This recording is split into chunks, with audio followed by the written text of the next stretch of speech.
તો બધાયનો મને અવાજ જોઈએ. Good morning. હા, હવે કાંઈક મજા આવી. ચલો ઓકે. આજે હું તમારી સમક્ષ જે વાત કરવાનો છે બહુ અગત્યનો સબ્જેક્ટ અને બહુ ઇમ્પોર્ટન્ટ સબ્જેક્ટ છે. હું આને મૂકું છું અને થોડોક ચાલતા ચાલતા જેથી કરીને તમને મજા આવે અને મને થોડી મજા આવે. ચલો ઓકે. આમાંથી હું તમને બે સબ્જેક્ટ આપું છું. તમારે સબ્જેક્ટ પસંદ કરવાનો છે. એ સબ્જેક્ટ ઉપર આજે વાત કરવાના છીએ. બધા એફવાય વાળા સ્ટુડન્ટ છો? એસવાય કે ટીવાય? એસવાય કે એફવાય? ઓકે, ચલો મજા આવશે. હવે ગયા વર્ષે એફવાય માં મારા લેક્ચર આમાંથી કેટલા અટેન્ડ કર્યા હતા? ઓહ નાઇસ, ચલો મજા આવશે. ઓકે, તો ગયા વર્ષે આપણે કયા સબ્જેક્ટ ઉપર વાત કરી હતી? યાદ છે? કોલેજમાં સિક્કા પાડવાની રીત. ઓકે, તો આજે હું તમારી સમક્ષ એક નવો વિષય લઈને આવ્યો છું. એ સબ્જેક્ટનું નામ છે થિંક ડિફરન્ટ બી ડિફરન્ટ. મસ્ત મજાનો સબ્જેક્ટ છે. આજનો જે સબ્જેક્ટ છે એટલો અગત્યનો છે કારણ કે આપણી પાસે માત્ર ખાલી 30 મિનિટ છે. હું મારી સ્પીડ થોડીક વધારે રાખીશ કે જેના કારણે આપણે જે મારો ટોપિક તમારી સમક્ષ મારે રાખવાનું છે હું પૂરું કરી શકું. હું તમને એક મસ્ત મજાની સ્ટોરીથી વાતની શરૂઆત કરું. એક વ્યક્તિ હોય છે, એનું કામ ફુગા વેચવાનું છે. ગયા વખતે આ વાર્તા કીધી હતી ફુગાવાળી? નહીં. ઓકે, જો કદાચ ગયા વખતેની વાત રિવિઝન થતી હોય ને તો પ્રેમથી હાથ ઊંચો કરીને કીધું સાહેબ આ સાંભળેલું કંઈક નવું આપો એટલે આપણે આપશું, તમને તારે મજા આવશે. એક વ્યક્તિ હોય છે અને એની એજ લગભગ 60 વર્ષની, દાદા થઈ ગયા. એમનું રોજનું કામ મેળામાં જઈને ફુગા વેચવાનું હોય છે. મને બધા નો જોવે. શેનું કામ હોય છે? નાઈસ, મજા આવી. મને આગળ બધા છોકરાનો અવાજ જોવે. બેનો થોડા કોન્સન્ટ્રેટ છે, છોકરાઓ નથી. કેનું કામ હતું ભાઈ? ઓકે, ફુગા વેચવાનું કામ હતું. ઓકે, હવે એ દાદા ફુગા વેચવા માટે એક મેળામાં પહોંચે છે. ફુગા વેચાતા નથી, બરાબર. હવે ફુગામાં એવું થાય છે, આપણે કદાચ એવું લાગશે ને તો હું અહીંયા પાછળ આવી જઈશ, ચિંતા નહીં કરતા, કારણ કે તમને સાંભળવામાં પ્રોબ્લેમ થતી હશે તો. ઓકે, હવે એ છોકરાઓ ફુગા લેવા આવે નહીં તો દાદા આઈડિયા લગાડ્યો કે બોસ હવે કરવું શું? આપણા ફુગા વેચાતા નથી, શું કરવું એવું કે ફુગા વેચાય. તમને શું કર્યું કે એની પાસે 10 થી 12 ફુગા લટકેલા હતા અને આવી રીતના હવામાં ઉડતા હતા. તેમણે વિચાર કર્યો એ 10 કે 12 ફુગામાંથી 2 ફુગા હવામાં છોડ્યા, ગાંઠ છોડી એટલે હવામાં ઉડવા લાગ્યા. બધાય છોકરાનું ધ્યાન એ ફુગા તરફ ગયું. એટલે એને ખબર પડી કે ખૂણામાં એક દાદા છે, એ ફુગા વેચવાનું કામ કરે છે. મમ્મીને કે પપ્પાને કે પપ્પા મને ફુગો લેવો, મમ્મી મને ફુગો લેવો. બધા છોકરાઓ વેન કરે છે. ફટાફટ એ દાદા સુધી પહોંચે છે, ફુગા લે છે. દાદા પાસે ફુગા ખાલી. બીજા ફુગા ફૂલાવે છે, ખાલી. ત્રીજા ફૂલાવે, ખાલી. એ બપોરના 2 કલાકમાં એ 250 કરતાં વધારે ફુગા વેચી નાખે છે. અને વધારે ફુગા ફૂલાવતા હોય ત્યારે એક છોકરો આવે છે અને એ દાદાનો પાછળથી શર્ટ ખેંચે છે. વાર્તા હવે શરૂ થાય છે. ધ્યાનથી સાંભળજો, બહુ મજા આવશે. અને જો સમજાય તો તાળીઓથી મને ખબર પડવી જોઈએ કે તમને બધાને મારી વાત સમજાય છે. હવે એ છોકરો આવે છે અને આમ ખેંચે છે એટલે દાદા જુએ છે તો છોકરો હોય છે, એનો શર્ટ બહુ ફાટલો હોય છે, પેન્ટ ખૂબ જ મેલ્યું હોય છે, પેટ એનું અંદર કરેલું, હાડકા એના દેખાતા હોય છે. અને રીતસરનું એવું દેખાતું હતું કે આ છોકરો કોઈ ગરીબ છે, એમણે 8-10 દિવસથી જમ્યો નથી અને બહુ કાળો હતો, ખૂબ દુર્ગંધ આવતી હતી. પણ દાદાએ પૂછ્યું કે બોલ બેટા શું જોવે તારે? એટલે ઓલા છોકરાએ ફુગાની સામે જોયું. દાદા કે બેટા તારે ફુગો જોવે છે? છોકરો કે ના. તો દાદા પૂછે બોલ તારે કામ શું છે? કે દાદા મારે ખાલી એક જ સવાલ પૂછવો છે. દાદા કે બોલ પૂછ. કે દાદા આ જેટલા ફુગા હવામાં લટકાય છે એ બધાય ફુગા હવામાં ઉડશે? દાદાએ કીધું યસ, બધાય ફુગા હવામાં ઉડશે. છોકરાએ એક ડલ ફુગાની સામે આંગળી રાખીને કીધું કે આ ફુગો જે સૌથી ડલ છે, સૌથી વીક છે, એનો કલર એટલો બધો સારો નથી. જે બધાયની કરતાં થોડુંક આમ વીક લાગે છે, જેનો કલર સાવ ઝાંખો લાગે છે, બધાયના કલર બહુ મસ્ત છે. તો આ જે ડલ ફુગો છે એ હવામાં ઉડશે. દાદાએ કહ્યું હા. છોકરાએ પૂછ્યું કેમ? જવાબ સાંભળજો. છોકરાએ પૂછ્યું કેમ? દાદાએ કહ્યું કે બેટા ફુગો તેના કલર અને રંગના કારણે ઊંચાઈ તરફ નથી જતો, એના અંતરમાં જે છે એના કારણે ઊંચાઈ તરફ જાય છે.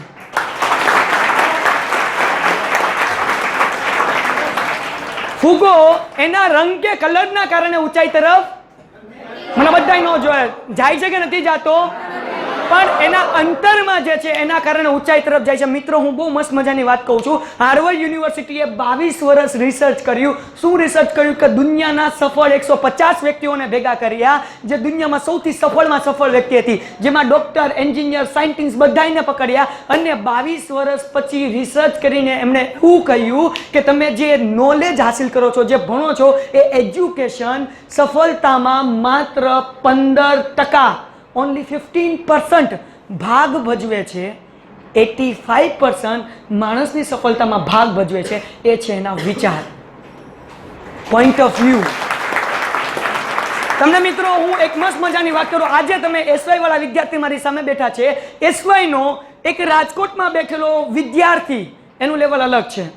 એસવાય નો બેંગ્લોરમાં બેઠેલો વિદ્યાર્થીનું લેવલ અલગ છે. અને એસવાય નો તે યુએસ ની અંદર ભણતો કોલેજની અંદર બેઠેલો વિદ્યાર્થીનું લેવલ અલગ છે. કેમ? વાય? કારણ કે મિત્રો આપણા બધાની થિંક પ્રોસેસ જે છે, વિચારવાની પ્રોસેસ જે છે બધાની અલગ અલગ છે. હવે હું તમને એક્ઝામ્પલ આપું. વિચાર કેટલા અગત્યના છે. ગયા વર્ષે મેં કદાચ વાત કીધી નથી કીધી મને યાદ નથી, પણ એક બે ભાઈઓની વાત કરું, બે સગા ભાઈઓ. એક ગામનો સૌથી મોટો ગુંડો, દારૂડિયો અને સૌથી મોટો હેરાન અને પરેશાન કરતો છોકરો, અને બીજો એનો ભાઈ એ જ સિટીનો સૌથી મોટો ડોક્ટર. એક ઇન્ટરવ્યુ લેવા વાળો એ પેલા ઓલા ગુંડા પાસે પહોંચે છે, મારી સામે ધ્યાન. એ ગુંડા પાસે પહોંચે છે અને કહે છે કે ભાઈ તું સૌથી મોટો ગુંડો બન્યો, એનું રીઝન શું, એનું કારણ શું? એ કહે છે મારા પપ્પા. કેમ? તો કે મેં મારી જિંદગીમાં મેં મારા પપ્પાને દારૂ પીતા જોયા છે, લોકો પર અત્યાચાર કરતા જોયા છે, મારા મમ્મીને મારતા જોયા છે, અમને હેરાન અને પરેશાન કરતા જોયા છે, આખા ગામમાં ઝઘડો કરતા જોયા છે. અને જોતા જોતા જોતા મેં આજ મારા પપ્પા પાસેથી શીખ્યું કે એના કારણે હું ગુંડો બન્યો. ઓકે, એ બીજા વ્યક્તિ પાસે જાય, જે ડોક્ટર હોય છે, પૂછે કે બેટા તું ડોક્ટર બન્યો એનું રીઝન શું? તે વ્યક્તિ શું કહે છે ખબર? હું ડોક્ટર બન્યો એનું મેઇન રીઝન છે મારા પપ્પા. બોલો શોક. ઓલો એમ કહે છે કે હું ગુંડો બન્યોનું રીઝન મારા પપ્પા, આ એમ કે હું ડોક્ટર બન્યોનું મારા રીઝન પપ્પા. ઓલા પૂછે કેમ, હાઉ? તો એ કહે છે કે મારા પપ્પા લોકોને એટલા બધા હેરાન કરતા, એટલા બધા પરેશાન કરતા, મમ્મીને હેરાન કરતા, ગામમાં ઝઘડો કરતા, મારા પપ્પાને આખું ગામ ગાળો દેતું. મેં વિચાર્યું બોસ આવી આપણે જિંદગી નથી જીવી. મારા પપ્પા આટલું બધું ડ્રિંકિંગ કરતા કે એના કારણે બંને લીવર ખરાબ થઈ ગયા અને મારા પપ્પા તડપી તડપી એક કૂતરાની મોત મર્યા. મેં નક્કી કર્યું કે મારું આવું જીવન નથી જીવવું. મારા પપ્પા જ્યારે મર્યા ત્યારે આખું ગામ એને ગાળો આપતું હતું અને કહેતું હતું હાઈશ આ મર્યો. ત્યારે મેં નક્કી કર્યું બોસ આપણે આ જીવન નથી જીવવું, એના કારણે હું ડોક્ટર બન્યો છું. ઇટ મીન્સ બે ભાઈઓ, બેનો બાપ એક, પણ બેની વિચારવાની પ્રોસેસ છે, થિંકિંગ પ્રોસેસ છે બે અલગ અલગ, અને એના જ કારણે એક ગુંડો બન્યો અને બીજો ડોક્ટર બન્યો. આ વિચાર. હું તમને હજી એક એક્ઝામ્પલ આપું, બહુ મજા આવશે. વિચાર કેટલા અગત્યના હોય છે. જે લોકો પોઝિટિવ વિચારી શકે, જે એની આજુબાજુ એટમોસ્ફિયરમાંથી પોઝિટિવ વસ્તુ લઈ શકે ને, એ વ્યક્તિની જીવનમાં સફળ થાય. 9 સિપાહી અને એના એક સરદાર, 10 જણા બેઠા હતા, યુદ્ધના મેદાનમાં વચ્ચોવચ હતા. એક સિપાહી દોડતો દોડતો આવે છે અને એના સરદારને કહે છે કે સરદાર બહુ મોટી પ્રોબ્લેમ થઈ ગઈ. એ શું થયું? તો કે દુશ્મનોએ આપણને ચારે તરફથી ઘેરી લીધા છે. ખાલી 10 જણા હતા, 9 સિપાહી અને એક સરદાર.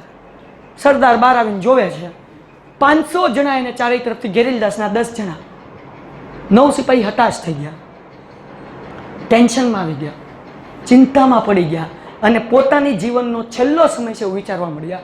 બધા ઉદાસ થઈ ગયા.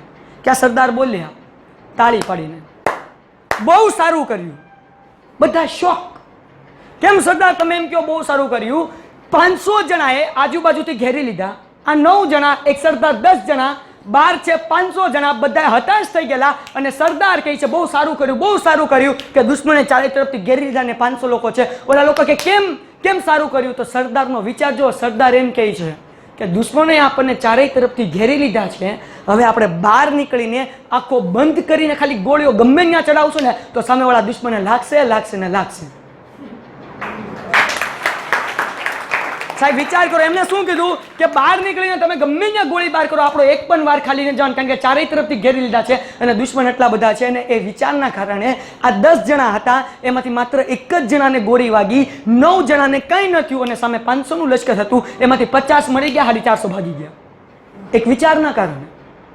અને જો હતાશ થઈને બેઠા રહ્યા હોત તો મરત. યસ ઓર નો? અને બધાય નો જવાબ, મરત કે નહીં? Yes or no? It means તમારી આગળ આજુબાજુની કઈ સિચ્યુએશન છે તમારા હાથમાં નથી, પણ તમારા વિચાર તમારા હાથમાં છે. એક્ઝામ્પલ, આપણો જે બર્થ થાય છે, આપણું જે જીવન મળે છે બી બર્થ. આપણો જન્મ ક્યાં થાય એ આપણા કંટ્રોલમાં છે? યસ ઓર નો? કયા પેરેન્ટ્સ આપણને મળે છે આપણા હાથમાં છે? યસ ઓર નો? કયા ગામમાં, કયા સમાજમાં, કયા દેશમાં એ આપણા હાથમાં નથી. અને પછી છે ડેથ, છેલ્લે મરવાનું. ક્યારે આપણે મળશું એ આપણા હાથમાં છે? Yes or no? મને બધાય નો જો. Yes or no? It means આપણે જન્મ લઈએ છીએ એ આપણા હાથમાં નથી, આપણે મરીએ છીએ આપણા હાથમાં નથી. ઇટ મીન્સ આપણા હાથમાં બી પણ નથી, આપણા હાથમાં ડી પણ નથી, બર્થ પણ નથી અને ડેથ પણ નથી. પણ આ બંને વચ્ચેનો એક શબ્દ છે સી, એ આપણા હાથમાં છે અને સી છે ચોઇસ. કે જીવનને આપણે કેવી રીતના લઈએ છીએ, કેવી રીતના પસંદ કરીએ અને કયો વિકલ્પ પસંદ કરીએ એ આપણા હાથમાં છે. ચોઇસ આપણા હાથમાં છે. અને ચોઇસ બે રીતની હોય, એક હકારાત્મક અને બીજી હોય પોઝિટિવ અને. હવે તમે મને એ કહો કે 100% વ્યક્તિમાંથી કેટલા % પોઝિટિવ લોકો હોય? કેટલા હશે ઓન એન એવરેજ? એક વાત કહું, રાઈટ, તમારા બધાનું કેલ્ક્યુલેટ સાચું છે, પણ 99.99% લોકો પોઝિટિવ હોય છે, પોઝિટિવ વિચાર આવે છે, પણ પોઝિટિવ અમલીકરણ નથી હોતું. Yes or no? મને બધાય નો જો યસ ઓર નો? તમને ખબર છે કે આપણને સવારથી સાંજ સુધીમાં કેટલા વિચાર આવે છે? કેટલા વિચાર આવી શકે?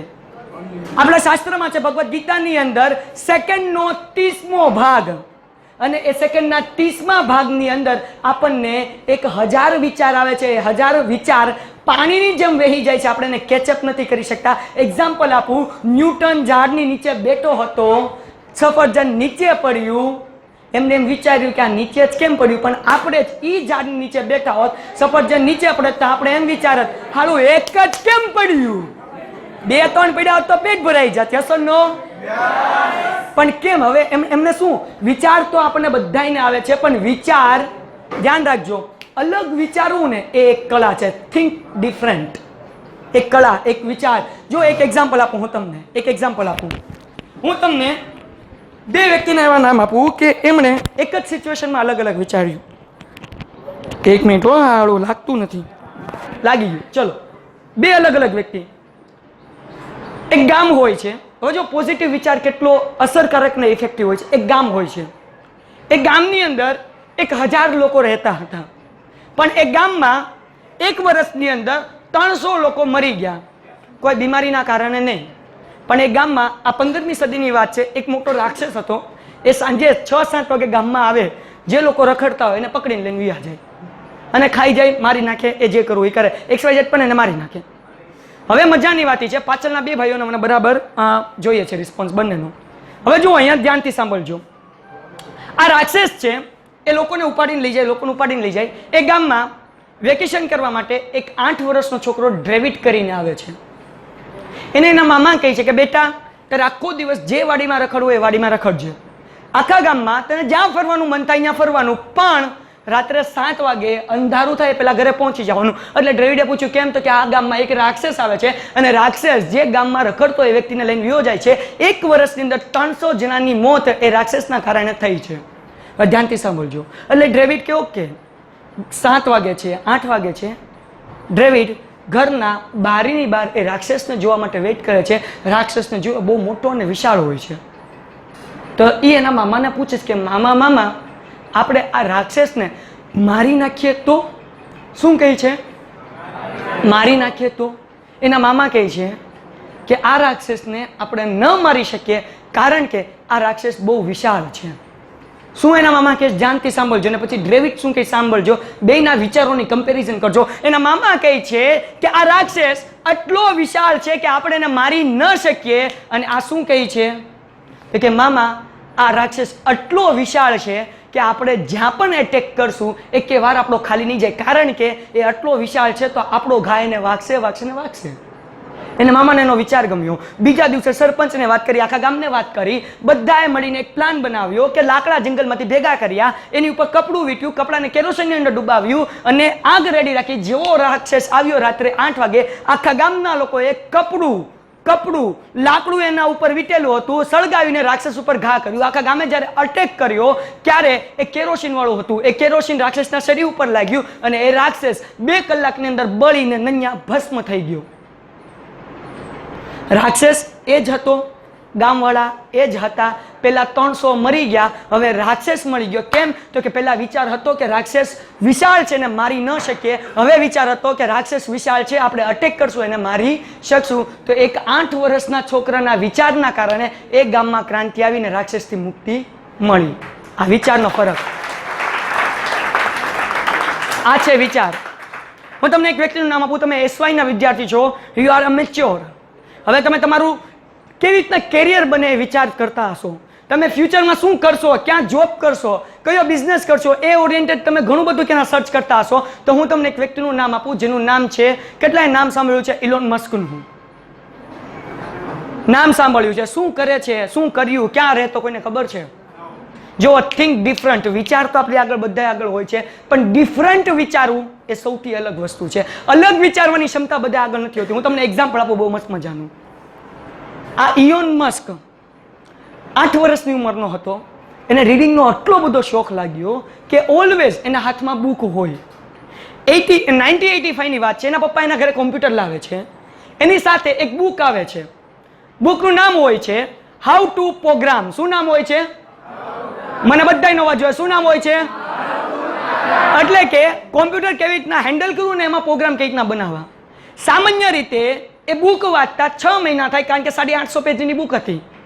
9 વર્ષના ઇલોન મસ્કે એ બુક માત્ર 3 દિવસમાં વાંચી નાખી. કેટલા દિવસમાં? 3 દિવસ. ચોથા દિવસે આરામ કર્યો. પછી 5મા દિવસથી એ બુક વાંચીને એમણે એક ગેમ બનાવવાનું શરૂ કર્યું. અને એ ગેમ આટલી બધી ફેમસ થઈ કે ઇલોન મસ્કની ઉંમર જ્યારે 10 વર્ષની હતી ત્યારે એક કંપનીએ એની ગેમ ખરીદી. કેટલામાં? $5000. ઇટ મીન્સ કે 35,000 રૂપિયા. એટલે કે એક 10 વર્ષના છોકરાએ બનાવેલી ગેમ એક કંપનીએ 35,000માં ખરીદી. હવે 1985માં 35,000ની કિંમત કેટલી છે તમે કરો પૂછજો ઘરે. તમારા ફાધરને પૂછજો, એ કહેશે કે લગભગ 10 રૂપિયામાં આખો મંથનો ખર્ચો નીકળી જતો. આટલી સસ્તાઈ હતી. હવે વિચાર કરો, એ સમયમાં મને 35,000 મળ્યા. હવે ઇલોન મસ્ક રહેતો હતો આફ્રિકામાં. એમને વિચાર કર્યો કે બોસ, મારે આફ્રિકાની અંદર એજ્યુકેશન એટલું સારું નથી, મારે મારું કેરિયર બનાવવું છે USA જઈને. પણ આફ્રિકા વાળાને USA વાળા વિઝા નહોતા આપતા. હવે ધ્યાનથી સાંભળજો, મજા આવશે અહીંયાથી. એટલે એ પ્લાન બનાવે છે. આફ્રિકાથી નીકળીને પહેલા એ કેનેડા પહોંચે છે. કેમ? તો કે કેનેડા એના મમ્મીનું વતન હતું. એટલે આફ્રિકાથી નીકળીને 12 વર્ષની ઇયોનની ઉંમર હોય છે. ઘરેથી એકલો નીકળે છે. શિપની અંદર 12 વર્ષની એજનો છોકરો $50 ખીચામાં લઈને આફ્રિકા છોડીને જાય છે એકલો કેનેડા. એક ગામથી બીજા ગામ નહીં, એક દેશથી બીજા દેશ. શિપમાં એકલો ઇલોન મસ્ક કેનેડા જઈને, એને પૈસા નથી હોતા, વેઇટર તરીકે કામ કરે છે. રસ્તા ઉપર સૂવે છે, ભણવાનું શરૂ કરે છે, પૈસા ભેગા કરે છે. એ સારું રિઝલ્ટ લાવે છે, સ્કોલરશિપ મળે છે. એની એજ જ્યારે 16 યર્સની થાય છે ત્યારે એને સ્કોલરશિપ મળે છે યુએસએની, જ્યાં એનું સપનું હતું. અને પેન્સિલ્વેનિયા યુનિવર્સિટીની અંદર એમને એડમિશન મળી જાય છે. હવે એ એડમિશન લઈને પહેલા દિવસે કોલેજમાં નથી જતો. એ કોલેજમાં કેમ્પસમાં એન્ટર થઈને પહેલાં એના ગ્રાઉન્ડમાં જાય છે. અહીંયા બેઠે છે, એક પેજ ઉપર લખે છે કે હવે મારો ટાર્ગેટ શું. આ યુનિવર્સિટીમાં ભણવા સુધીનો ટાર્ગેટ હતો, અહીંયા પહોંચી ગયો. હવે શું? તો એ કે હવે મારે ફ્યુચરમાં એવા કામ કરવા છે જેની ફ્યુચરને જરૂર હોય. તો એવા 5 કામ એ લખે છે જેને ફ્યુચરમાં બહુ જરૂર હશે. એવા કયા કામ? પહેલું કામ ઇન્ટરનેટ. ક્યારે? ઇન્ટરનેટની હજી શરૂઆત થઈ હતી. બીજું એનર્જી. ત્રીજું રોકેટ સ્પેસ. ચોથું રોબોટિક્સ. અને 5મું જીનેટિક્સ. એને એવું લાગ્યું કે રોબોટિક્સ માણસ માટે ખતરો હોઈ શકે, જીનેટિક માણસ માટે ખતરો હોઈ શકે. એટલે એ શું કરે છે કે રોબોટિક્સ અને જીનેટિક્સ એ બંને કેન્સલ કરે છે. એ પહેલા 3 ઉપર કામ શરૂ કરવાનું કરે છે નક્કી. અને પહેલું કામ ઇન્ટરનેટ ઉપર પોતાની FIમાં હતો. હજી કેમાં હતો? FIમાં. અને પોતાની કંપનીનું નામ રાખે છે Zip2. અને Zip2 કંપની અંદર કામ શું કરે? તો કે ઇન્ટરનેટ ઉપર લોકોની એડવર્ટાઇઝ કરવાનું કામ કરે, લોકોના બિઝનેસની એડવર્ટાઇઝ. હવે જો કેટલી મજા આવશે. હવે આ એડવર્ટાઇઝ કરવાનું કામ તો શરૂ કરી નાખ્યું. એક ઓફિસ પણ રાખી દીધી, અહીંયા કામ પણ કરે, પ્રોગ્રામ પણ બનાવે. પણ એ ટાઈમમાં કોઈ એટલા ઇન્ટરનેટ પ્રત્યે અવેર નહોતા. 1 વર્ષ મહેનત કરી, એક પણ વ્યક્તિ એવો નહોતો જેમણે પોતાની એડવર્ટાઇઝ Zip2 કંપનીને આપી હોય. એક પણ નહીં. પણ હિંમત ન હાર્યો. બીજું વર્ષ એમને શરૂ કર્યું, કામ બધાને કર્યું. 5 વ્યક્તિઓ ખાલી મળ્યા, ખાલી 5 ક્લાયન્ટ. 13 મહિના થઈ ચૂક્યા હતા. અને એ કંપની 4 વર્ષ પછી વેચાણી. કેટલા ક્લાયન્ટ હશે? કેમ લાગે તમને? કેટલા ભેગા કર્યા હશે? 1 વર્ષમાં એક પણ નહીં. બીજા વર્ષની શરૂઆતમાં ખાલી 5. અને એ પછીના 2 વર્ષ પછી એમને વેચ્યું. એટલે 4 વર્ષ કંપની સાચવી. કેટલા ક્લાયન્ટ ભેગા થયા ખબર? 10 લાખ લોકોને એમને ભેગા કરી નાખ્યા, જે Zip2ના કસ્ટમર હતા, જે પોતાની એડવર્ટાઇઝ ઇન્ટરનેટ ઉપર આપતા હતા. અને પછી એક મોટી કંપની આવી ફરીથી અને કીધું તારી Zip2 કંપની મારે લેવી છે. કેટલામાં વેચીશ? ઇલોન મસ્ક પોતાની બુકમાં લખે છે કે મેં નક્કી કર્યું હતું કે 2 મિલિયનની અંદર હું મારી કંપની વેચીશ. પણ મેં એને પૂછ્યું કે તારે કેટલામાં લેવી છે? મેં એની આગળ પૂછાયું તો એ વ્યક્તિ બોલ્યો કે મારે તારી કંપની 22 લાખ મિલિયનની અંદર લેવી છે. અને મજાની વાત એ છે કે જ્યારે ઇલોન મસ્ક 22 લાખ રૂપિયાની કંપની વેચે છે ત્યારે એમને ગ્રેજ્યુએશન હજી જસ્ટ પૂરું કર્યું હતું અને એની એજ માત્ર ને માત્ર 21 યર હતી. કોલેજમાં આવેલો વ્યક્તિ 3 વર્ષ માત્ર કોલેજમાં નથી આપ્યા પોતાની જાતને પોલિશ કરવામાં આપ્યા. અહીંયા ઉભા રહી ગયો નહીં. એ 22 લાખ મિલિયનમાંથી એમને શું કર્યું તો કે ભાઈ 16 મિલિયન પૈસા એમને એક નવી કંપનીમાં રાખ્યા. એનું નામ રાખ્યું x.com. એ એક બેન્કિંગ કંપની હતી ઓનલાઈન. એમણે એનું આટલું બધું આગળ વધાર્યું 4 વર્ષ એમાં મહેનત કરી અને 4 વર્ષમાં એ કંપનીનો આટલો ગ્રોથ થયો કે તમે પેપલ કંપનીનું નામ સાંભળ્યું છે સર? નો. એપ્લિકેશન છે જે બેંકના ટ્રાન્સફર બધાય કરે છે, પૈસાની લેવડ દેવડ થાય, ગૂગલ પ્લે ઉપર એની એપ્લિકેશન પણ મળી જશે. એ કંપની પેપલ કંપનીને વેચે છે અને બે ભેગી થાય છે. પેપલ અલગ હોય છે. એ કંપની શું કરે છે તો કે ઇલોન મસ્કની કંપની ખરીદે છે. કેટલામાં ખબર? હવે આ કંપની ખરીદાય છે 2 મિલિયન નહીં, બિલિયન ડોલરમાં. 2 બિલિયન ડોલરમાં.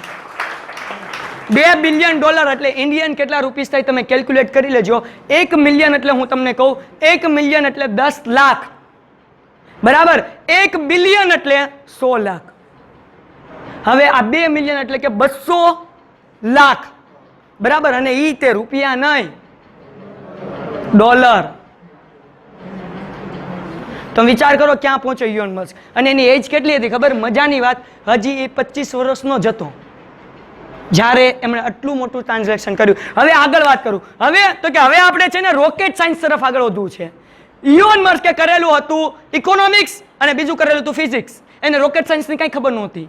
એમણે રિસર્ચ કર્યું, ખબર પડી કે રોકેટ સાયન્સ ફ્યુચરની અંદર આપણા પૃથ્વી ઉપર આટલું ગ્લોબલ વોર્મિંગ વધી જશે કે ફ્યુચરમાં આપણા ઇન્ડિયામાં એટલે મીન્સ કે જે પૃથ્વીમાં રહી છે, અલગ અલગ કન્ટ્રીમાં રહી છે, આપણે આપણો પૃથ્વી ગ્રહ મૂકીને બીજા કોઈ પ્લાનેટમાં રહેવા જવાનું પડશે. તો ત્યારે એના માટે કોઈ સાધન તો કે આપણે રોકેટ બનાવીએ. તો કે ભાઈ રોકેટ કેટલાનું બને? તો કે ભાઈ 400 મિલિયનનું બને છે. કેટલાનું બને છે? 400 મિલિયનનું. તો એ કીધું એટલો બધો ખર્ચ કેમ થાય? તો કે રોકેટ કંપની જે રોકેટ બનાવે છે ને એ એસેમ્બલ હોય છે, એટલે કે અલગ અલગ પાર્ટ અલગ અલગ કંપની બનાવે, એ બધા પાસેથી ખરીદે અને ભેગું કરે પછી રોકેટ બનાવે. તો કે બીજું કારણ તો કે રોકેટને બૂસ્ટ કરવાનું જે એન્જિન હોય છે, તમે જોયું છે આટલા બધા ધુવાડા નીકળે અને એને બૂસ્ટ કરે. એ એન્જિન પૃથ્વીની બહાર સુધી રોકેટને બૂસ્ટ કરે, પછી એ પાછું પૃથ્વી ઉપર પડી જાય છે અને એનો રીયુઝ થતો નથી, એ દરિયામાં પડી જાય છે. તો એ વિચારે છે, પાગલ અને સનકી લોકોને કહીશ કે આ ગાંડો કહે છે, શું વિચારે છે કે 400 મિલિયનનું જે રોકેટ હું માત્ર 80 મિલિયનમાં બનાવીશ. પેલું સ્ટેટમેન્ટ આપ્યું. શું કીધું? 400 મિલિયનનું રોકેટ હું 80 મિલિયનમાં બનાવીશ. બીજું સ્ટેટમેન્ટ આપ્યું કે એનું જે એન્જિન છે ને એને હું એવું બનાવીશ કે એ દરિયામાં પાછું પડી ન જાય પણ એ લેન્ડ થાય અને એનું રીયુઝ થઈ શકે. લોકો અલગ વિચાર્યું, કોઈના મગજમાં કલ્પના જ નહોતી. ઇલોન મસ્ક અત્યારનો વર્લ્ડનો સૌથી જીનિયસ વ્યક્તિ તરીકે તમે ગૂગલમાં નામ લખશો, સૌથી જીનિયસ ઇલોન મસ્કનું નામ આવશે. આ વાત જ્યારે કરી ત્યારે લોકો એને પાગલ કહેવા માંડ્યા, ગાંડો કહેવા માંડ્યા. 2000ની વાત છે, ઈસવીસન 2000ની અંદર ઇલોન મસ્કે પોતાનું સ્ક્રેપએક્સ કરીને આખી એક કંપની નાખી અને એ કંપની આટલી મસ્ત હતી, આટલી જબરદસ્ત હતી, એમને કામ કર્યું. કેવું થયું ખબર? પેલું રોકેટ ફેલ, બીજું ફેલ, ત્રીજું ફેલ અને એની આર્થિક સ્થિતિ જે પૈસા કમાણો હતો એ બધા વિખાઈ ગયા. એ ભિખારી બની ગયો. છેલ્લા એની પાસે ખાલી કેટલા રૂપિયા પડ્યા હતા? 20 મિલિયન પડ્યા હતા. એમને વિચાર કર્યો, એની આગળ 2 રસ્તા હતા. 20 મિલિયનની અલગ કંપની સ્થાપે, બીજો કાંઈ નવો ધંધો કરે અને બીજો ઓપ્શન હતો એક વખત હજી રિસ્ક લઈ લે. હિંમત જુઓ. બધા એમ કીધું તું બીજી કંપની સ્થાપી દે, તું અમારી સાથે પાર્ટનરશિપ કરી નાખ, તું CEO બની જા, તું આ કંપની માટે કામ કર. એ શું કર્યું કે હું મારા હજી 20 મિલિયન જે પૈસા વધ્યા ને એ રોકેટમાં નાખીશ. લોકો કહીશ તું પાગલ થઈ જઈશ, રોડ ઉપર આવી જઈશ, તારી આગળ બધું ખાલી થઈ જશે. એ શું કહીશ ખબર? કે જ્યારે હું USA આવ્યો હતો ને ત્યારે મારા ખીચામાં કાંઈ નહોતું અને એક વખત રિસ્ક લઈ લઈશ તોય હું ભિખારી થઈશ, મારા ખીચામાં કાંઈ નહીં રહે. જ્યારે હું આવ્યો હતો ત્યારે મેં ફરીથી મહેનત કરીને બધું ઊભું કર્યું. એમ હું પાછો ભિખારી થઈ જઈશ ને તો મારામાં એટલી હિંમત છે કે ફરીથી હું બધું ઊભું કરીશ. આ વિચાર, અલગ વિચાર, બધા કરતાં ડિફરન્ટ, બધા કરતાં અલગ વિચાર્યું. અને મજાની વાત એવી છે, માત્ર 10 મિનિટની વાત છે, મજાની વાત એવી છે, 4થું રોકેટ લોન્ચ કરે છે. એ સ્પેસ જવા જુઓ, એમને ક્યાં ભૂલ હતી, મિસ્ટેક ગોતવા શું કર્યું? 2 વર્ષ એ માત્ર લાઇબ્રેરીમાં બેઠો. એ રોકેટ સાયન્સનો સ્ટુડન્ટ નહોતો. એમને શું કર્યું તો કે રોકેટ સાયન્સની જેટલી બુકો હતી એક રેકોર્ડ પ્રમાણે એને 12,650 બુક 2 વર્ષમાં વાંચી. અને પછી પોતે રોકેટ બનાવ્યું. મજાની વાત એવી છે, પોતે રોકેટ બનાવ્યું અને ચોથું રોકેટ એનું સક્સેસફુલ જાય છે. નાસા વાળાને ખબર પડે છે, નાસા વાળા એનો બધું બેઝ જોવે છે, એને ગમે છે, કારણ કે 400 મિલિયનનું રોકેટ નાસા વાળા બનાવતા હતા અને આ બનાવતો હતો 80 મિલિયનમાં. તો નાસા વાળાએ કોન્ટ્રાક્ટ એને આપ્યો. કેટલાનો કોન્ટ્રાક્ટ આપ્યો ખબર? 600 બિલિયન રૂપિયાનો કોન્ટ્રાક્ટ ઇલોન મસ્કને મળ્યો. અને આ કોન્ટ્રાક્ટ જ્યારે મળ્યો ત્યારે એની એજ હતી ઓનલી 30 યર્સ ઓલ્ડ. 30 વર્ષમાં મિલિયનની બિલિયનર. અને પછી એમણે શું કર્યું તો કે પછી હવે ત્રીજો પ્લાન જે સૌથી એને પૂરો કરવાનો હતો એ હતું કે હવે મારે ટેસ્લા મોટરની અંદર પૈસા રોકવા છે. ટેસ્લા મોટરનું નામ કેટલાએ સાંભળ્યું છે? ઓકે, શું છે? Electric car.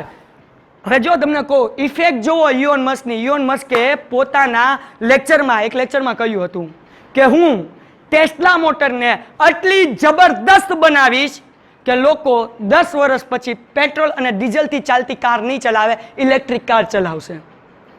ચીપેસ્ટ, બેસ્ટેસ્ટ, એમને એવું કીધું કે ચીપેસ્ટ, સૌથી ચીપમાં ચીપ ભાવ હશે, બેસ્ટમાં બેસ્ટ હશે. અને એમને એમાં પૈસા રોક્યા. મસ્ત મજાની બેટરી, એનું લુક એટલું મસ્ત આપ્યું કે પેલું મોડેલ હમણાં બહાર પડવાનું છે અને એ કહે છે કે પેલું મોડેલ જે કિંમત છે ને એના કરતાં 30% કિંમતમાં હવે બીજું મોડેલ બહાર પડશે. કેમ? તો અત્યાર સુધી ટેસ્લા મોટર પાનાસોનિકની બેટરી વાપરતા હતા. તો ઇલોન મસ્કે વિચાર્યું કે આપણે પોતે બેટરી બનાવવાનું કામ કરીએ અને અત્યારે ઇલોન મસ્ક પોતાનું બેટરી બનાવવાનું કામ કરે છે અને એ ટાર્ગેટ રાખ્યો કે આજથી 3 વર્ષ પછી ઇન્ડિયા જેવા કન્ટ્રીમાં 5 લાખ રૂપિયામાં સારામાં સારી ઇલેક્ટ્રિક કાર મળતી હશે, એવી એમને ચેલેન્જ આપી છે. અને મજાની વાત તમે સર્ચ કરજો ઇલોન મસ્ક અત્યારની એજ જે છે કે નહીં એ એની 50-60 વર્ષ નથી, હજી એ યંગસ્ટર છે. તમે એને જોવો, એનું ઇન્ટરવ્યુ સાંભળો, એની સ્પીચ સાંભળો. સાહેબ, એનામાં કેટલી હિંમત છે, કોન્ફિડન્સ છે. જો મજાની વાત છે કેમ એટલો મહાન બન્યો. આના પછી હું તમને હજી કહું, 5 વર્ષ પછી આપણે આપણા સિલેબસમાં ઇલોન મસ્કની વાતો ભણતા હશું. કેમ? તો એ બધા કરતાં અલગ વિચાર્યું. Think different. બધા કરતાં અલગ વિચાર્યું. જ્યાં કોલેજમાં આવીને છોકરાને વિચારે કે હું કોલેજ લાઈફને એન્જોય કરીશ, જ્યાં કોલેજમાં આવીને એમ કહેશ કે હું એન્ટ્રી પાડીશ, ત્યાં ઇલોન મસ્કે એમ વિચાર કર્યું કે બોસ આપણે ટાર્ગેટ ઓરિએન્ટેડ કામ કરવાનું છે. કોલેજના પહેલા દિવસે ક્લાસમાં ન ગયા, એમના ગોલ તય કર્યા, નક્કી કર્યા, કંપની માટે કામ કર્યું, અલગ અલગ જગ્યાએ પછડાણો અને ફરીથી ઊભો થયો. આ ઇલોન મસ્ક. અલગ વિચારો. સાહેબ, એડિસને 37 વર્ષ પોતાની જિંદગીની અંદર રિસર્ચ કરીને પોતાની એક લેબ બનાવી હતી. એક દિવસ એવું થાય છે કે એડિસનની 37 વર્ષથી જે મહેનત કરેલી લેબ હતી ને એ લેબ બળી જાય છે અને આખી ખાક થઈ જાય છે, આખી ખાક. તો એડિસન ત્યાં પહોંચે છે, બધું ખાક થઈ ગયેલું છે. એના દીકરાને કે જા તું તારા મમ્મીને બોલાવી આવ. તારા મમ્મીએ આટલી બધી રાખ એક સાથે કોઈ દિવસ નહીં જોઈ હોય. શું કહે છે? તારા મમ્મીએ આટલી બધી રાખ, એની 37 વર્ષની મહેનત છે એ લેબની અંદર, એ શું કહે છે? તારા મમ્મીએ આટલી બધી રાખ એક સાથે કોઈ દી નહીં જોઈ. એના મમ્મીને બોલાવે છે, આવે છે. એની વાઈફ કહે છે કે આ તો તમારું બધું ફના થઈ ગયું, બળી ગયું, લેબ આખી ખાક થઈ ગઈ. તો ઓલો એડિસન શું કહે છે? જો અલગ વિચાર, આ અલગ વિચાર છે ને માણસને મહાન બનાવે છે. શું કહે છે ખબર? બહુ સારું થયું, થેન્ક્સ ટુ ગોડ. ઓલી પૂછે વાય? તો એડિસન કહે છે my all mistake are burn. મારી બધી ભૂલો આમાં બળી ગઈ છે. શું કહે છે? વિચાર કરો કે કેવા વિચાર કે મારા બધા જેટલી ભૂલો કરી છે બધી બળી ગઈ. કાલથી નવી એક ફ્રેશ શરૂ કરશું જેમાં કાંઈ આપણે ભૂલ નહીં કરશું. આ વિચાર, અને એ વિચારના કારણે એડિશન બન્યો. તો હંમેશા યાદ રાખો, જ્યારે તમે અલગ વિચારશો, અત્યારના એસવાયના બધા સ્ટુડન્ટ એમ વિચારતા હોય કે હું ગવર્મેન્ટ એક્ઝામમાં આપીશ અને પાસ થઈ જાય, ક્લાસ 2, ક્લાસ 1, ક્લાસ 3. ઓકે, કેટલાય એમ વિચારતા હશે કે હું સારી કંપનીમાં કામ કરીશ, કેટલાય એમ વિચારતા હશે કે હું સારો બિઝનેસ કરી. ઓકે, તમે સારો બિઝનેસ કરો છો, સારો બિઝનેસમાં તમે શું અલગ વિચારી નવી પ્રોડક્ટ લોકોની સામે રાખી શકો છો? It is very important. તમે સરકારી ગવર્મેન્ટના ગધેડાની જેમ 3 લાખ 5 લાખ દરરોજ આખા ગુજરાતમાં બધા મહેનત કરે છે, પણ એના કરતાં તમે શું અલગ કરીને એમાં તમે આગળ આવી શકો છો? એ થિંક ડિફરન્ટ. તમે જે કંપનીમાં ફ્યુચર કામ કરવા ઈચ્છો છો એ કંપનીનું તમે વિચાર કરો કે એ કંપનીમાં કેવા કેવા એમ્પ્લોય છે, તમે એને મળો, એ શું વિચારે છે એની સાયકોલોજી સમજો અને પછી તમે વિચારો કે તમે એના કરતાં શું અલગ એ કંપની માટે કરી શકો છો. It is think different. અને જ્યારે તમે અલગ અલગ રીતે વિચારશો પછી તમે તમારી લાઈફમાં સક્સેસ થશો અને તમે બી ડિફરન્ટ, બધાથી અલગ બનશો. અને અલગ બનશો એટલે કેવી રીતના? તો કે તમે સમાજમાં જતા હશો ત્યારે તમને ઇજ્જતથી બોલાવવામાં આવશે. તમે જ્યારે સમાજની અંદર કોઈ પણ કાર્યક્રમમાં જશો તમે ચીફ ગેસ્ટ તરીકે એક સામાન્ય વ્યક્તિની જેમ નીચે નહીં બેઠા હોય પણ અહીંયા સ્ટેજ ઉપર બેઠા હશો. આ ડિફરન્ટ છે. અને આ વસ્તુ આ પોસિબલ છે, આ થઈ શકે છે. હું તમારા કરતાં બહુ મોટો નથી. હું અત્યારે એમકોમના 3rd સેમમાં છું. હું આલ્ફા એકેડમી મારું ભાવનગર ચાલે છે. અત્યારે હાલમાં 250 કરતા વિદ્યાર્થીઓ ત્યાં ભણે છે. મારા નીચે 9 ફેકલ્ટીઝ છે. બહુ મસ્ત મજાનું એકેડમી ચાલે છે. મેં 2 વર્ષની અંદર ગુજરાતમાં 178 કરતા સેમિનાર ને 17 અલગ અલગ મોટા મોટા હસ્તીના મને એવોર્ડ મળ્યા છે ઇન ધ 2 યર. આજથી 2 વર્ષ પહેલા જ્યારે ક્લાસીસ શરૂ કર્યું, જ્યારે સેમિનાર શરૂ કર્યા, ત્યારે મને મફતમાં કોઈ બોલવા નહોતું દેતું. અને સેમિનાર જ્યારે મેં ક્લાસીસ શરૂ કર્યા ત્યારે ખાલી માત્ર 2 સ્ટુડન્ટ હતા. અને આજે મારી પાસે 250 કરતા વધારે સ્ટુડન્ટ્સ છે. અને આજે પણ ત્યાં શરૂ જ છે. આજે હું સેમિનાર કરું છું. હું વીકના 7 દિવસ મારા ક્લાસીસને આપતો હોય તો 1 દિવસ સેમિનારને આપું છું. દર સેટરડે મારો કાંઈ ને કાંઈ સેમિનાર હોય. મજાની વાત એ છે કે ડિસેમ્બર સુધી હરેક સેટરડે મારો બુક છે. મારે ક્યાં સેમિનાર લેવા જવાનું છે અત્યારથી મારી પાસેની ડેટ છે. અને મજાની વાત 1 કલાક બોલવાના મને લોકો પ્રેમથી 12,000 15,000 એની જાતે આપે છે. આપણે માંગવા નથી પડતા. કેમ તો કે મેં અલગ વિચાર્યું. જ્યારે લોકો છે ને લેક્ચરમાં બેઠતા ને ત્યારે હું લાઇબ્રેરીમાં બેઠતો. જ્યારે લોકો યુટ્યુબ ઉપર રોમેન્ટિક સોંગ સર્ચ કરીને ગીત સાંભળતા ને ત્યારે હું લોકોની સ્પીચ સાંભળતો. જ્યારે લોકો મૂવી જોતા ત્યારે હું સક્સેસફુલ વ્યક્તિના ઇન્ટરવ્યૂ સાંભળતો. અને એ વ્યક્તિએ મને એ જ વસ્તુએ મને આ 2 વર્ષમાં અહીંયા સુધી પહોંચાડી છે. કારણ કે કેમ તો કે બધા કરતા વિચાર અલગ કર્યો. આ કેમ થયું? કેમ આટલા બધા લેક્ચર્સ થયા? એની પહેલા સન્ડે તો કે અમદાવાદ પરિમળ બેન્કર ક્લબ બેન્કરના ઓફિસરો જે 750 આખા અમદાવાદના હતા એની સામે મારો લેક્ચર હતો. તો આટલા બધા મોટા મોટા વ્યક્તિ MBA ની કોલેજમાં મારો લેક્ચર હતો. આ મને સ્ટેજ મળ્યું કોના કારણે? તો કે કારણ કે બધા કરતા મેં વિચાર્યું અલગ. અને એના કારણે મારી આખી પ્રતિભા જે છે બીજા કરતા અલગ છે. તો તમારી આગળ આજે આ સમય છે, કોલેજમાં તમે છો, તમે અલગ વિચારો. પછી તમે લખશો કોમા, પછી લખશો બી ડિફરન્સ. આ જે કોમા છે ને, કોમા એ અલ્પ વિરામ, એ ઓળંગવો બહુ અઘરો છે. લોકો તમને ગાંડા કહેશે, પાગલ કહેશે, સંકી કહે છે. લોકો એમ કહેશે કે આ કેવું કામ કરે છે. પણ તમે લોકોનું સાંભળ્યા વગર કામ કરતા રહેશો ને તો તમે સક્સેસ થશો. હું તમને એક્ઝામ્પલ આપું, બહુ મજા આવશે. દશરથ માંજી ધ માઉન્ટેન મેન, કેટલાય મૂવી જોયું છે એમાંથી? ઓકે, કેટલાય નથી જોયું? જેટલાય નથી જોયું, પ્રેમથી હું તમને એક રિક્વેસ્ટ કરું છું કે પ્લીઝ આ મૂવી તમે જોવો. બહુ ઇન્સ્પિરેશનલ અને મોટિવેશનલ મૂવી છે. શોર્ટમાં સ્ટોરી કહો, 2 મિનિટમાં. માજી એની વાઈફને બહુ પ્યાર કરતો હોય છે. એક ગામથી બીજા ગામની વચ્ચે પહાડ હોય છે. જો એ બીજા ગામ તરફ પહોંચવું હોય, મોટું ગામ હતું, ત્યાં હોસ્પિટલ હતી, સ્કૂલો હતી, બધું ત્યાં હતું. અને આ માંજી નાના ગામમાં રહેતો હતો. હવે એને ફરીને આમ જવાનું હોય તો 2 કલાકનો રસ્તો એપ્રોક્સ થતો હતો, બસ હોય તો પણ. અને આમ જો પર્વત ઓળંગી જાય તો વેલા હાથ પગે, પણ વચ્ચે પર્વત હતો એટલે જઈ ન શકે. એની વાઈફ પર્વત ઉપર પાણી ભરીને જતી હોય છે. એના પેટમાં બાળક હોય છે. એ પડી જાય છે, બેહોશ થઈ જાય છે. માજી ગામમાં હોય છે, લોકો એને બોલાવવા આવે છે. હવે જો ધ્યાનથી સાંભળજો, મજા આવશે. બોલાવે છે, જોવે છે તો ઓલી તડપતી હોય છે. એનું નામ છે મૂવીમાં ફગુન્યા. એને બહુ પ્રેમ કરતો હોય છે. હવે એ સમયમાં આટલા બધા વાહન વ્યવહાર નથી હોતા કે એ કોઈને બસને બોલાવે, રિક્ષાને બોલાવે કે ટેમ્પામાં બોલાવે નાખે. તો એ શું કરે છે, એની વાઈફને એક પોટકાની અંદર બાંધે છે, ખંભા ઉપર રાખે છે. અને આમ હાલીને જાય તો બહુ વાર લાગે એટલે એ વિચાર કરે કે હું પર્વત ઓળંગીને જાઉં. એટલે પર્વત ઓળંગીને ચડતો ઉતરીને બીજા ગામે પહોંચે છે. ત્યાં પહોંચતા હોસ્પિટલે એની વાઈફ ગુજરી જાય છે, પણ એના પેટમાં જે બાળકો એને જીવી જાય છે. હવે જોજો, સાંભળજો.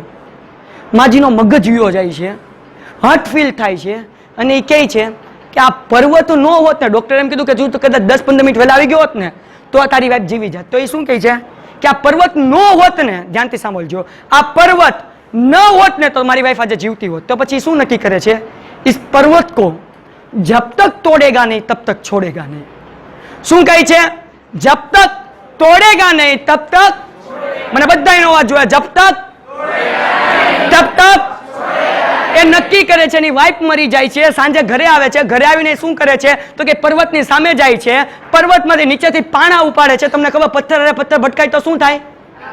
બધાયનો અવાજ જોયા, શું થાય? આગ. તો એ પથ્થર એનર્જીથી ઘા કરે છે. આટલા જબરદસ્ત એનર્જીથી ઘા કરે છે કે પથ્થર ભટકાય, તીખાળા થાય છે, આજુબાજુ સૂકું ઘાસ હોય છે, પર્વત ઉપર આગ લાગી જાય છે. આખું ગામ કે પગલા ગયા, આખું ગામ આગ ઓળવે છે. બીજા દિવસે સવારે એની પાસે 2 બકરી હોય છે. બકરી વેચીને એક છીણી અને એક હથોડી લઈને જાય છે, પર્વત તોડવા માટે નીકળી જાય. બધા પૂછે કાં જા રહે હો? पत्थर तो ओला पर्वत तोड़ने जा रहा हूं. तो ओला कहे तू नहीं तोड़ी सकती, कि जब तक तोड़ेगा नहीं तब तक छोड़ेगा नहीं. न्याजी ने शुरू थी जाए, तोड़े छे. બધા એમ કે એક દિવસમાં થાકી જાય, 2 દિવસમાં થાકી જાય, 15 દિવસ, મહિનો દિવસ છે. એના પપ્પાએ હવે એને કહેતા બંધ થઈ ગયા કે યાર હવે તું જામાં. દરરોજ કહેતા તું જામાં. પણ મહિનો દિવસ થયો કહેવાનું બંધ. હવે શું થયું ખબર? ગામવાળા નાના છોકરાઓ જ્યારે આ માંજી ઘરેથી છીણીને હથોડી લઈને નીકળે ત્યારે પાછળથી પથ્થર મારે અને કે પાગલ પાગલ પાગલ. જાતિ હાલતો જ અહીંયા રસ્તામાં એમ કે ये पगला गया है, अपनी बीवी मर गई है, पगला गया है. તો આ કોઈનું સાંભળતું નથી, માત્ર પર્વત તરફ જાય છે, છીણી હથોડીથી તોડે છે તોડે છે તોડે છે, પછી તંગ આવી જાય છે. તો એ વિચાર કરે હવે મારા ગામમાં નથી રહેવું, એ પોતાની ઝૂંપડી અલગ પર્વત ઉપર બનાવે છે, ત્યાં રહે છે. સવારે જાગે ત્યાં કામ કરે, સવારે જાગે ત્યાં કામ કરે. એક વ્યક્તિને ખબર પડે છે 2 વર્ષ કામ કર્યા પછી એનું ઇન્ટરવ્યુ લેવા આવે છે. બે વચ્ચે વાતચીત થાય છે.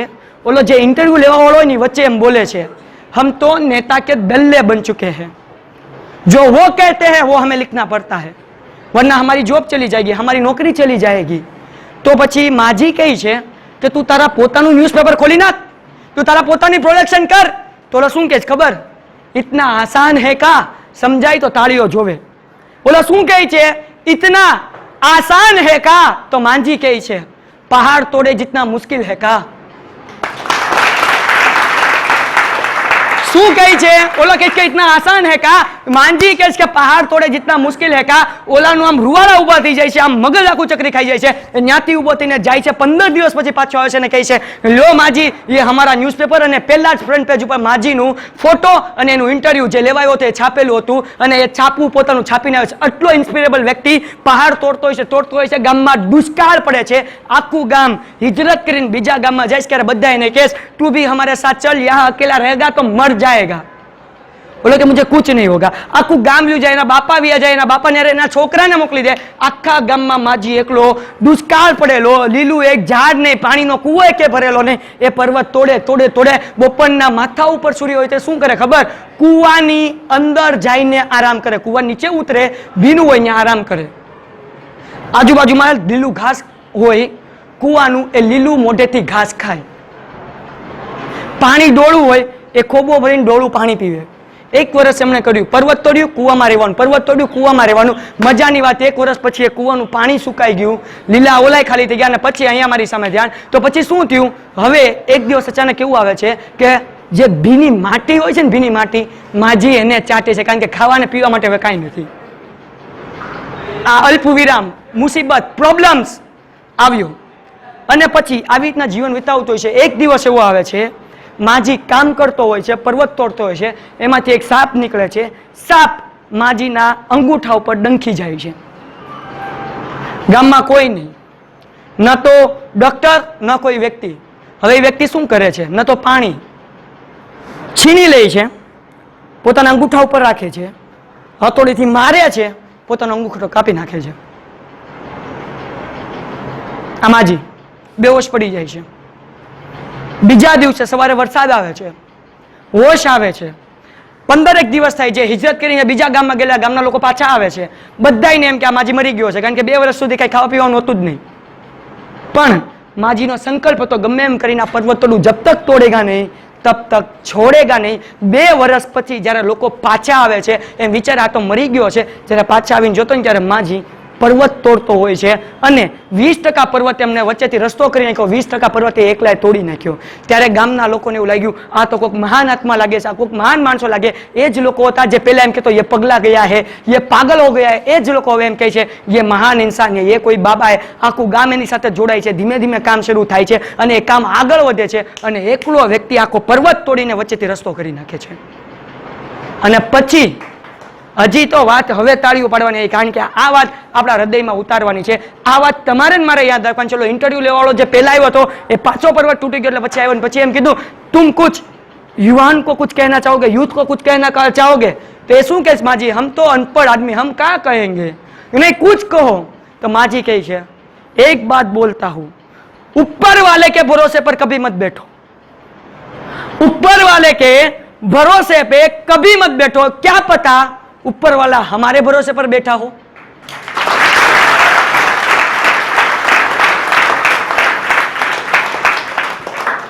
માણસ એમ વિચારે જ્યારે એની વાઈફ મરી જાય પર્વતના કારણે, એમ થાય ઓકે નો પ્રોબ્લેમ. અને આ વિચારે જબ તક તોડેગા નહીં તબ તક છોડેગા નહીં. અને એ વ્યક્તિએ તોડીને બતાવી દીધો. એકલો વ્યક્તિએ પર્વત તોડ્યો. ઇટ મીન્સ તમારી સંકલ્પ શક્તિ સારી હોય, જો દુષ્કાળ પડે, ખાવાનું ન હોય, પીવાનું ન હોય, ગામમાં કોઈ ન હોય, એવી ખરાબ વર્સ્ટમાં વર્સ્ટ સિચ્યુએશન થઈ જાય, પણ તમારી અંદર સંકલ્પ શક્તિ છે. તમે એમ વિચારો કે જ્યાં સુધી હું આ કરીશ નહીં ત્યાં સુધી મૂકીશ નહીં, તો તમને મોત પણ આવી નથી શકતી. જ્યાં સુધી તમે એ કરી ન લો ને ત્યાં સુધી સાહેબ 110% ગેરંટી. જ્યાં સુધી તમે તમારા ટાર્ગેટ સુધી પહોંચી ન શકો ત્યાં સુધી તમને મોત પણ નહીં આવે. કારણ કે તમારું સ્ટ્રગલ છે ને આ ઉપરવાળો જોવે છે. તો તમે અલગ વિચારો, કંઈક નવું વિચારો. અલ્પ વિરામ જે વચ્ચે છે, થિંક બિટવીનની વચ્ચે, થિંક ડિફરન્સની વચ્ચે જે અલ્પ વિરામ છે એ પ્રોબ્લેમ્સનો અલ્પ વિરામ છે, થોડોક હશે. પણ તમે જ્યારે એને ઓળંગી ગયા, એને વટી ગયા, પછી તમે બનશો બી ડિફરન્સ. તમે બધાથી અલગ બનશો અને સમાજમાં તમારું નામ થશે. અને આપણા બધાની જિંદગી યાદ રાખો કે એક મહાન માણસ બનવા માટે જ મળી છે. કોઈ એક મહાન સાયન્ટિસ્ટ હોય એ નબળી વસ્તુ બનાવે? Yes or no? મને બધાયનો અવાજ હોય. યસ ઓર નો? એક સારો પેન્ટર નબળું ચિત્ર બનાવશે? યસ ઓર નો? એક સારો કાર્પેન્ટર નબળી વસ્તુ બનાવશે? યસ ઓર નો? એક સારો એન્જિનિયર સારો પ્રોજેક્ટ બનાવશે કે નબળો પ્રોજેક્ટ બનાવશે? વિચાર કરો.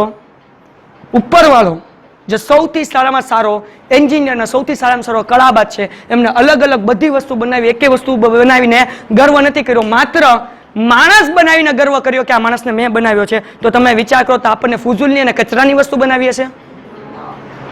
આપણને પણ ખૂબ જ મહાન વસ્તુ બનાવી છે. તો હવે સવાલ એ થાય, તો સાહેબ આ મહાન લોકોને જે વિચાર આવે એ વિચાર આપણને કેમ નથી આવતા? જે આઇન્સ્ટાઈનને વિચાર આવે એ આઇન્સ્ટાઈનના વિચાર આપણને કેમ નથી આવડતા? જે ન્યૂટનને વિચાર સારા સારા આવે આપણને કેમ નથી આવતા? Elon Musk, Mark Zuckerberg, Steve Job, એ બધાને વિચાર આવે એ વિચાર આપણને કેમ નથી આવડતા? કારણ કે આપણે એના જેટલું વિચારતા જ નથી. આપણે 1 કલાક આપણી જાતને આપતા નથી. R&D એટલે શું કોઈને ખબર છે? R&D. હરેક જે મોટી કંપની હોય, ધ્યાન રાખો આ વસ્તુ હંમેશા યાદ રાખજો. આપણે હર 15 દિવસમાં વોટ્સએપમાં અપડેટ આવે છે? યસ ઓર નો? ફેસબુકમાં, ઇન્સ્ટાગ્રામમાં, અને હર વખતે નવી નવી વસ્તુ આવે? યસ ઓર નો? આવે છે કે નહીં? કેમ? તો કે હરેક મોટી કંપની પોતાની જે ઇન્કમ હોય ને એમાંથી 40% R&D આપે, R&D માં ફાળવે. R&D એટલે રિસર્ચ એન્ડ ડેવલપમેન્ટ. નવું રિસર્ચ કરે. હમણાં એક કયો એવો મોબાઈલ આવે છે જો તમને બધાને ખબર હશે કે જેનો આપણે ફ્રન્ટ કેમેરો કરીએ તો અંદરથી બહાર નીકળે? કયો છે? કેટલાય મોબાઈલનું ટ્રેલર જોયું છે? કેટલાય મોબાઈલ જોયો છે યુટ્યુબમાં? નાઇસ. જો આ બધી વસ્તુ આપણને નથી ખબર હોતી, નવી ટેકનોલોજી છે તોય. જો હવે ધ્યાન રાખો, ઓપ્પો કંપનીનું તમે એના CEO છે એનું ઇન્ટરવ્યુ તમે ગૂગલમાં સાંભળજો. યુટ્યુબમાં પણ છે, ગૂગલમાં રાઇટિંગમાં મળશે. તમે વાંચવું તો વાંચો, સાંભળો તો સાંભળો. એ શું કહે છે કે અમે હર રોજ એ ટાર્ગેટ રાખીએ છીએ કે આજે એક દિવસમાં એક નવી વસ્તુ આપણે ગોતવાની છે. એ શું કહે છે? અમારો રોજનો ટાર્ગેટ શું હોય? એક દિવસમાં એક નવી વસ્તુ ગોતવાની. એના જ કારણે બીજી કોઈ કંપનીએ ફ્રન્ટ કેમેરો અંદરથી બહાર નીકળે એવી અત્યાર લગી શોધ નહોતી કરી, એ ઓપ્પો વાળાએ કરી નાખી. વિવો વાળા પછી આવ્યું. ઓપ્પો અને વિવો બે એક જ છે, પણ મીન્સ કે કંપનીના બે અલગ અલગ પ્રકાર છે. ક્યારેક કંપનીની વાત કરશું ત્યારે હું તમને આ વાત આખી કરીશ. કેમ એક કંપની છતાં નામ અલગ અલગ, એના રીઝન હું તમને કહીશ. હવે જો કહેવાનો મતલબ એવો કે જ્યારે અલગ વિચારશો ને તો એ વિચારના કારણે તમે સફળ થઈ શકશો. હજી હું તમને એક છેલ્લું અને નાનું એક્ઝામ્પલ આપું. એક નાનો એવો છોકરો જે દરિયા કિનારે રહેતો હતો, એના પપ્પા દરિયામાં બોટ ચલાવવાનું કામ કરતા, નદી પાસે ને રામેશ્વરની અંદર રહેતો, અને એનું નામ શું છે? અબ્દુલ કલામ. અબ્દુલ કલામ જેવો એક નાનો છોકરો, મચ્છીમારનો છોકરો, બોટ ચલાવવાનો છોકરો, એક ગામડાની અંદર રામેશ્વરની અંદર રહેતો છોકરો એમ વિચારી શકે કે બોસ મારે આ પક્ષીઓની જેમ ઉડવું છે. ક્યારે એના ફ્રેન્ડ્સ જે મોટા હતા એના કરતાં વધારે, અહીંયાથી હું તમને એક મેસેજ આપવા જાઉં, તમે ડોક્ટર APJ અબ્દુલ કલામની બાયોગ્રાફી વાંચજો. છેલ્લી વાત, એના કરતાં એના મોટા 5 થી 10 વર્ષ મોટા ફ્રેન્ડ હતા. એમ કહે કે અબ્દુલ તું ઉડી શકીશ, અને પછી ખરેખર ઉડ્યા. અને પછી એની બાયોગ્રાફીમાં લખે છે કે મારા ફ્રેન્ડ્સ અગર જો મારે સારા ન મળ્યા હોત તો હું આજે આ લેવલ ઉપર ન પહોંચ્યો હોત. ઇટ મીન્સ તમારે સારા લેવલ, હું વાતને શોર્ટ કરું છું, તમારે એક ઊંચા લેવલે પહોંચવું હોય તો તમારા 5 ફ્રેન્ડ એવા હોવા જોઈએ કે એ લેવલે પહોંચેલા હોય. તમારે મહિનાના લાખો રૂપિયા કમાવા છે તો તમારા 5 મિત્રો તમારી કરતાં મોટા એવા હોવા જોઈએ કે જે મહિનાના લાખો કમાતા હોય. એનાથી શું થશે? મારે સેમિનારમાં કેમ આગળ વધવું એ મને ખબર નહોતી, પણ મારા ફ્રેન્ડ્સ ડોક્ટર હતા અસદભાઈ, મારા ફ્રેન્ડ્સ બિઝનેસમેન હતા રજાભાઈ જીવાણી, મારા ફ્રેન્ડ્સ અલંગનું મોટું ટર્નઓવર કરીને દુબઈ અને અમેરિકા જે પોતાનો યુએસએ શિપનો માલ વેચતા જાબીરભાઈ વકીલ, એ લોકોએ મને શીખવાડ્યું કે કેવી રીતના તું તારી એડવર્ટાઇઝ કર, કેવી રીતના ટ્યુશનને આગળ વધાવ, તું તારા સેમિનારની મેટર કેવી રીતના ભેગી કર, એ લોકોએ મને શીખવાડ્યું. અને એ મારા ફ્રેન્ડ્સના કારણે આજે હું અમારા સ્ટેજ ઉપર છું. મારી એજનો મારો એક જ ફ્રેન્ડ છે 70, એના સિવાય બીજું કોઈ નથી. બધા જેટલા ફ્રેન્ડ છે, દેવેનભાઈ શેઠ કાયમચૂડના ઓનર, તમે કાયમચૂડ કંપનીનું નામ સાંભળ્યું છે, મારા ફ્રેન્ડ એ છે. અચ્યુતભાઈ મહેતા, એ ભાવનગરની 17 સંસ્થાઓના ટ્રસ્ટી છે. સંતોષભાઈ કામદાર, આ બધા મોટા મોટા. તમારા ફ્રેન્ડ જેટલી હાઈટના હશે એટલી તમારી સફળતા વધારે થશે, કારણ કે તમારી સાથેના લોકો એવા જ વિચાર આપશે જેવા એ વિચારે છે, અને એક ઊંચી કક્ષાના લોકો તમને એવા વિચાર આપે જે એ વિચારે છે. તો તમે એવા ફ્રેન્ડ રાખશો તો આ તમારું વિચારની પ્રોસેસ છે ને એ અહીંયાથી વધીને અહીંયા સુધી પહોંચશે, તો તમારો ગ્રોથ પણ એટલો વધશે. તો તમારે સારા વિચાર લાવવા માટે તમારું ફ્રેન્ડ સર્કલ સારું હોવું જોઈએ. તો બે વસ્તુ, અલગ વિચારવું તો અલગ વિચાર ક્યાંથી મળે? એક સારા ફ્રેન્ડ પાસેથી. અને બીજો રસ્તો સારા વિચાર અને અલગ વિચાર મેળવવાનો તમારા બધાના ખીચામાં છે. એનું નામ છે youtube.com. બહુ સારા સારા લોકો એની અંદર ઇન્ટરવ્યુ હોય છે, મહાન મહાન લોકો છે. તમે ઈચ્છતા હો કે સ્ટીવ જોબ તમારો ફ્રેન્ડ બને, સ્ટીવ જોબના લેક્ચર સાંભળો. તમે સમજતા હોય કે ભાઈ જેકમાં જેવું મારે હાલત થઈ છે, જેકમાની જે સ્થિતિ છે એ સ્થિતિ સુધી પહોંચવું છે, જેકમાને તમારે ફ્રેન્ડ બનાવવો હોય તો તમે જેકમાને સાંભળો. તમારે માર્ક ઝકરબર્ગને તમારો ફ્રેન્ડ બનાવવો હોય તો માર્ક ઝકરબર્ગના ઇન્ટરવ્યુ સાંભળો. તો તમે જેને સાંભળશો ને તમારા ઇનડાયરેક્ટલી ફ્રેન્ડ બનશે અને એના વિચાર તમારા મગજમાં આવશે. તમે અલગ વિચારી શકશો, સ્ટ્રગલ કરી શકશો, અને તમારા જે પ્રોબ્લેમ્સ છે ને એ આટલા મોટા હશે, એ લોકોને સાંભળ્યા પછી આપણા પ્રોબ્લેમ્સ એટલે એવા થઈ જશે, કારણ કે એના પ્રોબ્લેમ બહુ મોટા હોય, આપણા એટલા જ હોય. તો કહેવાનો મતલબ એવો, સમઅપ કરું આ લેક્ચરને, મહાન બનવા માટે અલગ વિચારવું જરૂરી છે. અલગ વિચાર આવે એના માટે ફ્રેન્ડ સર્કલ જરૂરી છે, આપણી બાજુનું એટમોસ્ફિયર જરૂરી છે. અને ત્રીજી વસ્તુ, મહાન વ્યક્તિઓ સાથેનો કોન્ટેક્ટ જરૂરી છે. એ ચાહે બુક વાંચીને હોય કે યુટ્યુબમાં એના ઇન્ટરવ્યુ સાંભળીને હોય. એટલે 3 સ્ટેપ તમારે ફોલો કરવાનું છે. પહેલું સ્ટેપ કયું છે? અલગ વિચાર. અલગ વિચાર માટે જરૂરી શું છે? આપણું ફ્રેન્ડ સર્કલ સારું હોવું જોઈએ, અને ફ્રેન્ડ સર્કલની સાથે સાથે આપણે નવા વિચાર અને અપડેટ્સ મળતી રહે. એટલે આપણે સારા લોકોને ફોલો કરતા હોવા જોઈએ, એની બુકના થ્રુ અથવા તો યુટ્યુબના થ્રુ. છેલ્લે હું વાત એટલી કરું કે હજારો કરોડો વ્યક્તિમાંથી કોઈ એક વ્યક્તિ મહાત્મા નથી બની શકતું. ધ્યાનથી સાંભળજો. હજારો કરોડો વ્યક્તિમાંથી કોઈ એક વ્યક્તિ મહાત્મા નથી બની શકતું, પરંતુ જેટલી વ્યક્તિ મહાત્મા બનવાનો પ્રયત્ન કરે છે એ દરેક વ્યક્તિ મહાત્મા બની શકે છે, કારણ કે સમાયેલો જેમ ઠળિયો અને ખજૂર છે, ઈશ્વર એમ આપણામાં હાજરા હજૂર છે. સાહેબ, આ દુનિયાની સૌથી મોટી શક્તિ, એક ખાસ એક મોટો પોઈન્ટ કહેવા જઈ રહ્યો છું. આ દુનિયાની સૌથી મોટામાં મોટી શક્તિ ઈશ્વર પાસે છે. એના જેટલી કોઈની પાસે શક્તિ નથી. એ ઈશ્વરનું જે નૂર હતું, નૂરને શું કહેવાય આપણે? નૂર એટલે કે એની જે રોશની હતી, એનું એક કિરણ લઈને આપણા બધાનો આત્મા બન્યો છે. ઇટ મીન્સ કે એ નૂરમાં જેટલી તાકાત છે એટલી આપણા આત્માની અંદર તાકાત છે. તમારી તાકાત કેવી રીતના બહાર કાઢવી? એક સંકલ્પ દ્વારા, એક ગોલ દ્વારા. તમે તમારો સંકલ્પ ઊંચો રાખો, ગોલ ઊંચા રાખો, એ પ્રમાણના વિચાર તમને આવતા જશે. સારા વિચાર આવ્યા તો એક્શન થશે, અને એક્શન થશે તો આપણે સફળ થશું. અને એક 4 પંક્તિ કહીને મારી વાત પૂરી કરી કે મળીને આપણે મહાન કામ કરીએ. મળીને આપણે મહાન કામ કરીએ. કયું મહાન કામ કરવાનું ધ્યાન રાખો. મળીને આપણે મહાન કામ કરીએ, ખુદની જાતને ખુદ સુધારીએ. મળીને આપણે મહાન કામ કરીએ, ખુદની જાતને ખુદ સુધારીએ, તો રાહ ન જોતા કોઈ મહાત્માની આપણા સમાજને આપણે બદલીએ. આ સમાજને આપણા દેશને બદલવાની રિસ્પોન્સિબિલિટી, જવાબદારી માત્ર આપણી છે. Thank you very very much.